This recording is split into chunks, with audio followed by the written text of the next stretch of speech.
सकते हैं, लेकिन आप ये जो मैसेज डाल रहे हो ना कि बीजेपी की कार्यकाल में ना तो जवान सेफ है ना ये है। सर मेरी पोस्टिंग 2006 में J&K में थी, कुपवाड़ा में। वहाँ पे बॉर्डर पे एक रूल था, no first fire no more than 11 NM, यानी कि जब तक पाकिस्तान की तरफ से एक भी फायर नहीं आ जाता तुम कोई फायर नहीं करोगे। नो मोर देन 11 mm मतलब वो हमारे ऊपर RPG चलाएं, मोटरार चलाएं, कुछ भी चलाएं, हम 11 mm से ऊपर का राउंड नहीं चला सकते थे वहाँ पे। मेरे हाथ पे ओम गुदा हुआ है।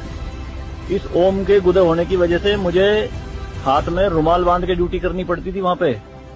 अगर उनको ओम दिख गया ना तो छोटे छोटे बच्चे पत्थर मारना शुरू कर देते थे।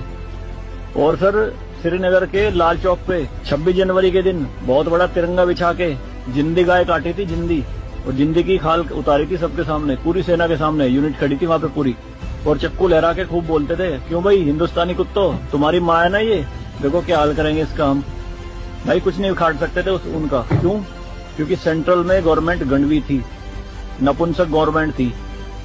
हमारे सर पे चौकी बना ली थी उन्होंने, जो LAC है ना, LOC, उस पे बिल्कुल वहीं 50 मीटर के दायरे में। और रात में बड़े बड़े स्पीकर पे माइक पे बोलते थे पाकिस्तानी रेंजर्स, अरे अपनी बहनों के एक रात के लिए हमें दे दो, क्या हुआ हिंदुस्तानी नपुंसको, चलाओ गोली। कुछ नहीं कर सकते थे उनका। 2014 में जब गवर्नमेंट चेंज हुई तो सेना अध्यक्ष बिपिन रावत साहब जब उनसे मिले तो उन्होंने बताया कि बॉर्डर के हालात खराब है सर, छूट नहीं है जवानों को कुछ भी। तो PM मोदी ने कहा था कि छूट मेरी तरफ से पूरी है, मैं नहीं जाऊंगा वहां लड़ने, तुम जाओगे। आज की डेट में आप मुझे एक भी चौकी बता दो अगर वहां ढूंढने से मिल जाए। दूरबीन लगा के देखनी पड़ती है पहाड़ों में, वो भी बंकरों में अंदर, सारी लगा दी उन्होंने तोप उड़ा के। शांति काल में आप 155 mm की बोफोर्स टाइप की तोप नहीं चला सकते, यूएनओ का रूल है। लेकिन 2014 में ये बोफोर्स भी चली J&K में पाकिस्तान की तरफ चौकी उड़ाने के लिए। तो सर ये मत कहिए कि बीजेपी के कार्यकाल में जवान मर रहे हैं, ये हो रहा है।